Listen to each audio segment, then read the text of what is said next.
Hello, everyone. Welcome to the next episode.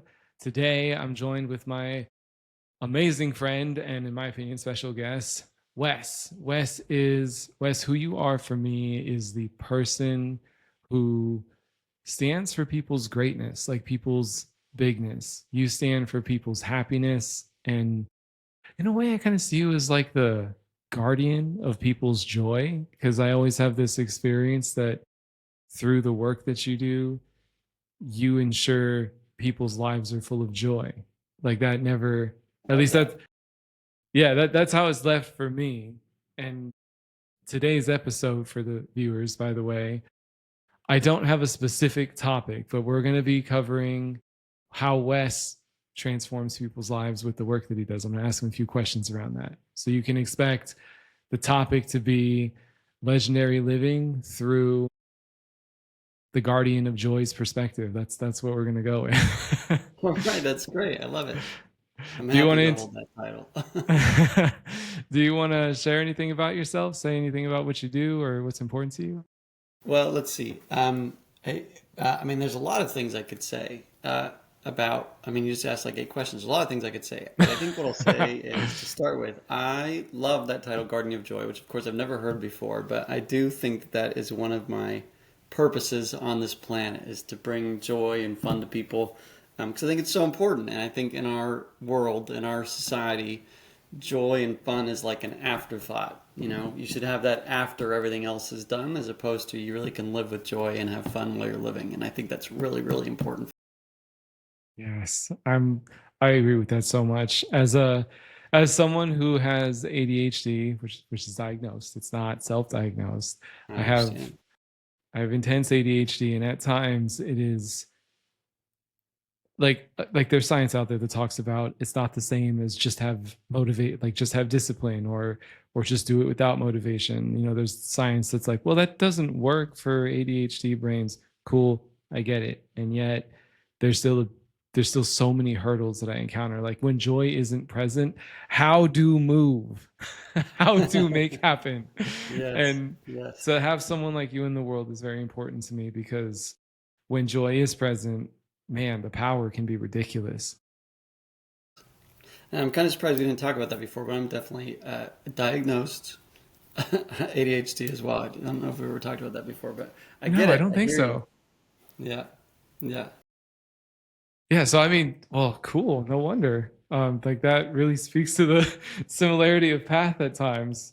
So the first question, I have some questions here. The first one that I kind of want to poke at is, what is the moment in your life when you realized you were living below your full power?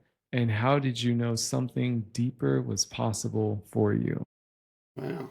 Let me back up 1 second because you sparked something. Speaking of ADHD, Yeah, yeah, go for it. This is vulnerable podcasting. This is how we do it. well, just I was thinking about because you said the thing about discipline, and I feel like one of the things that really has given me an access to joy and fun and spontaneity, it's the opposite. Most people think discipline takes away from joy and fun and spontaneity, but I've gone through many years of my life being very disciplined about certain things, and I think for me at least, developing myself in being disciplined has really made more of an opportunity for joy and fun and spontaneity and happiness in my life.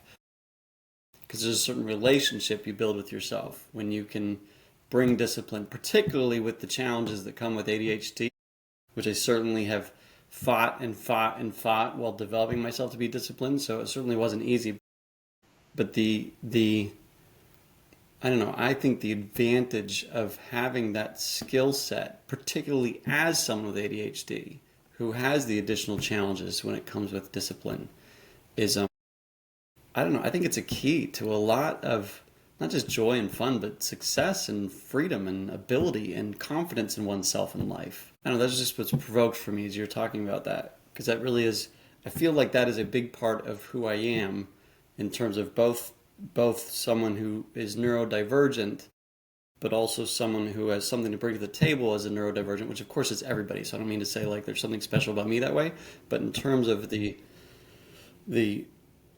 development of oneself, I think that's a critical aspect maybe even more so for those that are neurodivergent. I could see it. One of the things I've noticed about, well, mostly myself, but I see similar in others, is like when you talk about discipline, for example, physical training. I mean, I have my goals, but, or rather, and when I am like on days that I do physical training, my physiology, my psychology is totally different than on days when I don't. And I forget where, but I remember stumbling across some research a little while ago that talked about how that physical element like really helps stabilize, and it kind of sets a foundation of stability for the day. That's why I kind of Yes. prefer to work out in the morning. Yes. I resonate with all of those things. Yes. Yeah. Yes. And it's more intense in people who have ADHD because, well, because our brains are how they are. Yeah. People sometimes used to ask me, how do you get up so early to work out or whatever? At the time, I was really getting up early to work out with a very full schedule. And I was like, how do you not? I mean, I can't imagine functioning without doing that. Yeah. Yeah. I get that. Like brain no work if body Yes. didn't work. Yes. Yeah, literally, like my brain was slower if I didn't, at least it seemed slower if I didn't exercise, do something active in the morning. Yeah. Yeah. Yeah, yeah, that's 100%. Me too. So, Yes. So what was the question that speaking of ADHD, what was the question that that I distracted us from? totally fine. The question was, what was the moment in your life when you realized you were living below your full power? And did you know something deeper was possible for you? Yes. Um, what was the moment? I feel like there's lots of moments, and I You feel could, like I said what? I was gonna say you could just pick like one that stands out to you. Yeah. I like Well, I that. think there's two things I want to say about that because I feel like there's lots of moments, and I'll pick one. And I also feel like that's a I don't know, kind of an ongoing thing. Not like I feel like I'm low or anything like that currently, but it just always feels like there's something else possible for people, for myself, for people.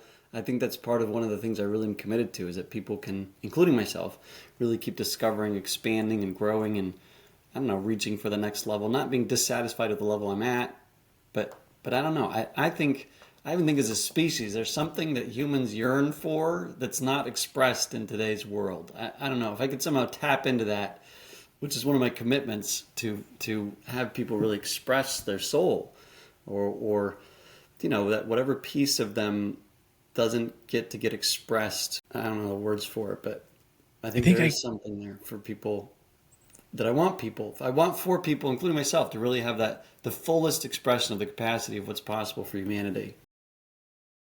So there's that. Okay, that's go ahead. Yeah, You want yeah. to say something? I No, I was just gonna say I think I get what you're saying. Like I know it's hard to put into words because it's hard for me to put into words too, but I think I get what you're saying. Like that full the full expression piece, like something that's not currently there. Like Yeah, yeah. I mean, I'm leading a course called The Language of the Soul, which is really about that because I think there's a lot of opportunities for people to express themselves in the world currently, and I think that there's a lot of missed opportunities in terms of the way we express and experience. I don't know how to say it other than the soul, and I'm not spiritual or religious perhaps, but something from the heart, that wants to be expressed. can I say something on that really quick? Yeah, for sure. I'm not like a doctor to speak on this, but everything, I mean, I've been studying a combination of neuroscience and psychology and the practical application of for about 8 to 9, it might be closer to 10 now, but I think like 8 to 9 years at this point. Yeah, And everything that I've seen points to when it's kind of like the working out thing we talked about with ADHD. Your circuits, I when I say your circuits, I'm kind of referring to loosely the dopamine circuits, sure. the Yeah, parts of our brain like the all associated with dopamine and the yeah, various other chemicals associated. But when those circuits are the most tapped into, or when we feel the most alive, is most when we feel the most alive is when we are released. Like I don't want to say releasing, when we are fully expressed in the way that you're talking about, and even if it's for a moment, like I noticed when people can be their real self without a filter just for a moment, and someone accepts that or even just hears it and like, hey, I get that. I've seen it leave people so empowered, and I've seen it in multiple different coaching programs where someone has that moment and their like life changes because this whole Yeah. time that moment was missing. And Yeah. I've kind of gathered that that's an essential part of not only living fully expressed but like living your most powerful life, because you only tap into those deep hit of that kind of dopamine. Like even video games, which are phenomenal at lighting up dopamine circuits, can't hit that level on their own. Like Yeah. that's only achievable through really profound connection. And the most profound connection is when you give your authentic self and are seen or accepted, in my opinion. Yeah. Yeah, you added a critical piece there. It's not just expressed, but that it's heard, that it's gotten, that it lives somewhere other than now just with me, but it lives with someone else or other people. Something is witnessed and heard. And okay, Hmm. like you said. Yeah. Yeah. Yeah. Yeah. So to answer the other piece of your question, the specific moment, I remember, excuse me, Um, I remember there's a time in my life, so I did this thing called the Landmark Forum, which is an unbelievable course that taps into a lot of what we're speaking about as well in terms of, people going beyond kind of the constraints of who they think they are. But I remember Hmm. before that, there was really nothing wrong with my life. I mean, I was relatively happy. Uh, uh, I don't know, I was pursuing things that were important to me, um, but I wasn't fulfilled, you know? I wasn't It was that experience that there had to be something else. There just had to be something else. And I Yeah. couldn't even tell you what it was because I wasn't dissatisfied with anything. I wasn't like having problems. I just knew there had to be something more fulfilling. It's kind of like that. I don't know how I knew it. I just knew it. There had to be, you know?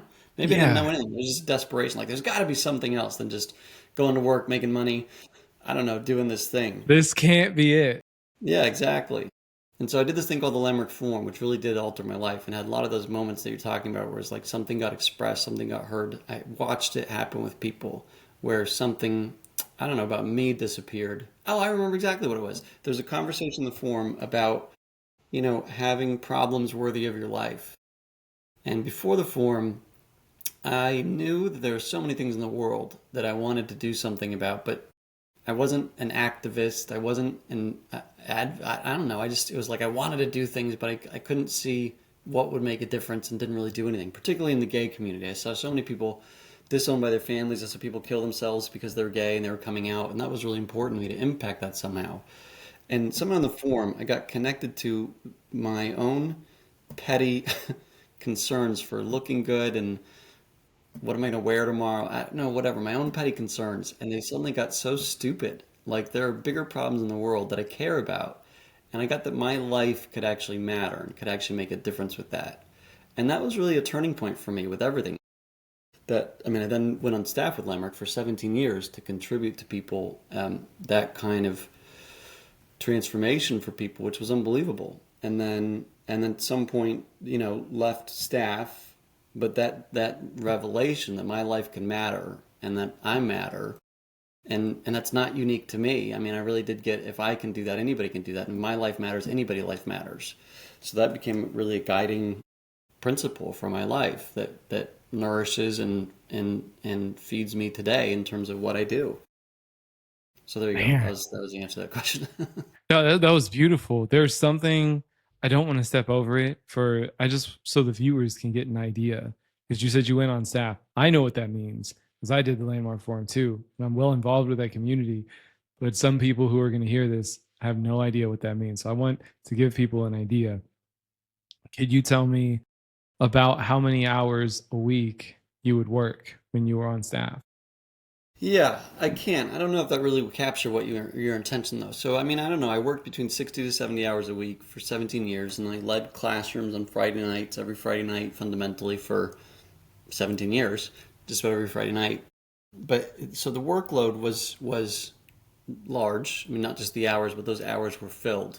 I mean, Hmm. like many careers, I suppose there's more than you can do in a single day, and so you never go to bed. There's never a day on staff where I went to bed like, "Whew, I got everything done." Yeah, but I Yeah. think the thing that you're speaking to is more the commitment, not in terms of time, but But that is something. Being a staff member for Landmark is something where you give your heart and your soul. I mean, you turn yourself over to that thing because you have a commitment to make a difference with people, and it was all consuming. I mean, in a great way, and sometimes in a terrible way. I mean, ultimately I left because I got burnt out. But it was a very, very fulfilling 17 years of being able to contribute and make a difference in a way that by myself I never would have been able to do. And to see the difference in people's lives, just like mine, where people walked in one way and they walked out a whole other way, it was really miraculous, and it was really a gift to do that. And I also got to lead a pretty rigorous leadership program. That was my favorite thing, to develop people's leadership. It was a I don't know, about a 7 month program. If we could we didn't do this, but if we could take pictures of the beginning of the program and pictures of people at the end of the program. I mean, people looked different, they lived different, they had a different expression. The kind of life that they now lived it was Yeah, extraordinary, the kind of transformation that happened. So it was a real privilege to be able to do that for as long as I did. man. I that was the that was the leader training program, right? That's right.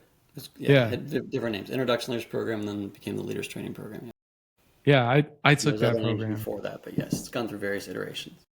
Yeah, yeah, I took that program. Actually, you were one of the facilitators, leaders of that That's right. That's program where when we I was met. taking it. Yeah, and I Yeah. remember you said, I don't know why it stuck with me, but I remember seeing all the stuff that you were up to, and I was like, man, how do you have time to do all of that and hold like a high? I don't want to. How do I summarize that? Like a high intensity job. I don't know how else to describe that. Like it really takes all of you, and I get that, and still have time to like do all this other stuff. And I remember what you said to me was, well, you live the life of this kind of work, and this is what happened. You said specifically, I think it was like, well, you be an event leader, and this is the kind of life that you live. And Yeah. it was, for the viewers, the term event leader means you completed that leaders program and you were certified to lead events within that line of work. And it's a rigorous training program for Yeah. anyone curious. Well, and what I would say about part of what that was about is that you get trained to live a life from what's possible as opposed to what's not possible. So you get trained to live a life of possibilities. So, yeah, it's possible to work that many hours and have an extraordinary, marriage, and have my time off be awesome. And yes, get up and exercise and do the things that are important to me, and fill your life with things that are really important. So it's all from, well, what's possible as opposed to I can't, or what's not. Yeah. And that is a critical piece. I've seen so many military leaders, like military is a high stress. Most of the time you can't turn that job off. If depending on like what career field you have, but a lot of the career fields across all the branches, you can't really turn that job off. High stress, long hours, weekends aren't guaranteed sometimes, low sleep, all that stuff. Sometimes the leaders, the people who make it up into sergeant or progress the officer tier, they sometimes they can't turn it off when they go home. And then they Yes. can be an amazing leader at work, and you find out that their home life is burning because they're not that same person at home, because at some point someone needs to recharge, or something's Yes. just missing. So executing and exemplifying that kind of existence is a big deal to me, because I loved the military. I loved what it stands for. Like putting a uniform on meant something to me. But to see those leaders give so much for us and go home and they don't get the benefits with their own family, like that kind of hurt me personally. So to Yes. see you in that work is like that you are, what I'm trying to say is that you are the guardian of joy. We're going to use that title. Like that's one of the reasons that matters to me. Great. Yeah, well, there's lots of things I could say about that too, because part of living that way did have me have an extraordinary life with my husband in particular. And it didn't. It's not that it didn't have a toll. I think both, particularly we shared earlier about being ADHD. There was a lot of moving parts in that accountability, which is not a strength of mine, and it's also where I learned to be so disciplined, though, which I think has served me so well. But it also did take something, and ultimately, it did wear down on me. Like I said, I left burnt out. Now, did it have to go that way? Absolutely not. There were certain things looking back I know I could have or should have done to really take care of myself. Ultimately, that was the biggest thing that I sacrificed.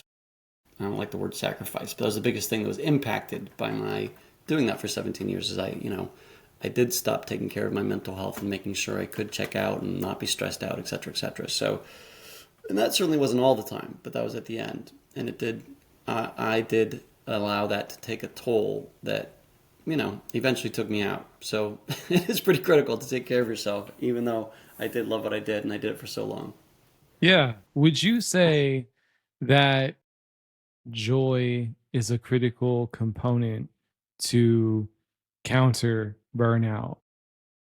Yes, I definitely would. I mean, in the sense of, I haven't thought of it particularly in that terms, but yes. And why I would say that is because what comes to joy is that natural spontaneity of living life and being alive.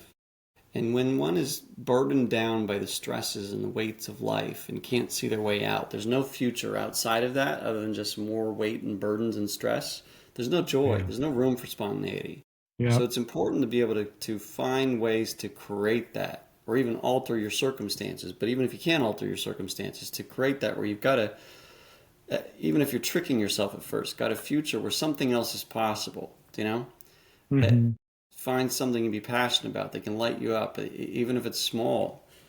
Make it up if you need to. But yes, to answer your question, I think it's critical. And the piece mostly is that you've got to have a future, something inspiring, something that you can reach for even in those darkest moments, that you can actually imagine, even put yourself there, imagine what it would feel like to be joyful in that situation, I think is critical. Yeah. No, oh, 100%. Like, for example, when I was in boot camp, I mean, it was Air Force boot camp. It wasn't Marine boot camp, which, very different. They're very different scenarios. You're away from home for 8 weeks. You're going through a lot of physical training, high stress environment. A lot of people weren't used to that. I mean, I wouldn't say I was used to it, but I was I was stressed, but I was happy at the same. Like I knew I was where I needed to be. That Yeah. for me, despite all the people yelling and the constant, like there's no peace. It's just constant, like go, go, go, go, with all these different. You have to remember so many details, and like every time I remember telling people, I was like, look, I know this is stressful. I don't really enjoy the stress, but this is where I want to be. I know for me, there's nowhere else I want to be right now. This is my path. Yeah. And like that was for me, it was like the looking forward to like I came here to complete military service. I came here to join this cool kids club and go do cool stuff all around the world. And at the same time, though, I've been in a lot of situations where I don't experience, like I've not been able to see the joy in the future. And for us ADHD people, for me at least, if the future isn't something that lights me up, I literally can't go forward. Yeah. I think that I don't know if that may be worse for ADHD people. I think that's true for everybody in some level. I don't know. I haven't studied it. But I yeah. mean, yeah, I think you can write a persuasive essay both ways, but Yeah. um, I wanted to ask you another question. Hmm. In your work with like the language of the soul, for example, what do you see people consistently protecting that actually keeps them from being who they're just like destined, if I could say that, to be? Sure. Well, I think so. Universally, human beings currently deal with a lot of common themes that aren't their own. Like they're inherited, they're in our society. Just conversations like, I'm not good enough, I'm like not capable, I'm embarrassed, I don't know, self judgment, judgment of others, comparison. The things that are just there by virtue of being human are called the noise. The full name of this course is called The Language of the Soul, Who You Are Beyond the Noise. So there's just so much noise that comes with being human that is mostly undistinguished. People just live their lives like it's true, like they can't do it, or they're not enough, or they're too loud, or they're too much, or they're too small, or blah, blah, blah, blah, blah. And it's not just the things we say to ourselves, but it sets up circumstances in our life that are a match for that. And so, it's that stuff fundamentally that gets in people's way from their fullest expression. Because people relate to themselves as that noise. They relate to themselves as their comparisons, as their self judgment, as their, the way they identify themselves, which is mostly complete nonsense for people.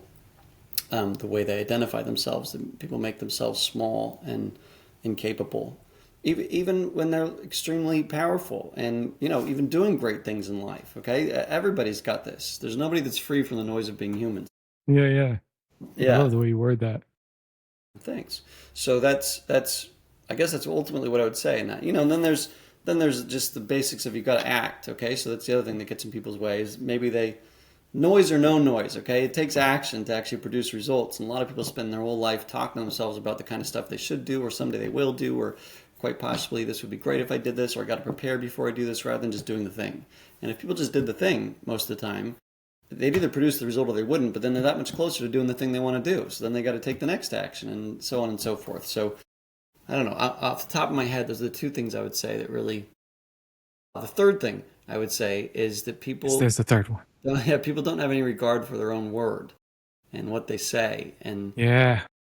And if you just look from your own life, those moments in life where you are operating as someone whose word matters and what you say matters, you're going to have a lot more power just to fulfill on anything. Even your experience of yourself is much bigger, as opposed to when it doesn't matter what you say. You say something, then you blow it off, or you say something, you don't do it, or I don't know, it impacts your relationships, it impacts your experience of yourself. I mean, I know a very common thing is people say, I'll work out in the morning, right? And then they don't work out in the morning, and then they beat themselves up all day, and just their whole experience of themselves is smaller. Rather than I'm going to work out in the morning, then I get up and work out, even if I didn't want to. It builds a confidence, builds a trust in myself and my word, and then you start to be that everywhere. Say I'm going to meet someone at 5, you meet them at 5. Say I'm going to get this project done by this time, you get this project done by this time. That's once again, to answer your question, that's a third thing I see that really gets in people's way is they don't have any regard for their word. Man, I'm like looking at that one for me personally. I'm always, ever since that leaders program, I'm always looking at that and some of the other ones with like the power of it. Because I'll say in short, if I can, because this could be a whole podcast episode on its own. Sure. I You go far enough back in my life, and I was actually a compulsive liar. I learned as a child that lying is one hell of a tool to create any number of circumstances that I thought I wanted. But what I Yeah. didn't see that I later learned is that it's like real life black magic. In most Mm. mythos, black magic is referred to as something that corrupts you as you use it. It's like it's not just dangerous. It's kind how would I say? It's like it almost I almost think of like steroids. Like for bodybuilders and steroids, there's a permanent effect even if you stop engaging in the substance. Well, black magic, there's a permanent effect even if you stop Mm. using black magic because it touches you and kind of forever alters you. It takes a lot of work to undo that in most Yes. mythos. And that's what I view as lying, because what I didn't see all that time was when I would so casually throw my word away, I was Yes. also throwing my trust away to myself. That's And right. that, like, for example, I'm about to take on streaming. I'm super excited about it. When I was a compulsive liar, I could not trust myself to say, yeah, Mm. Wes, I'm going to go do all this streaming. And I would tell everyone, yeah, everybody, I'm going to go do all this streaming. And then it doesn't matter if I do it. I could just not do it. But it does matter because I'm watching, but I didn't get that. And like, I could go on for more, but in short, it really is like black magic when Yeah. you accept not respecting your word, like not honoring your word.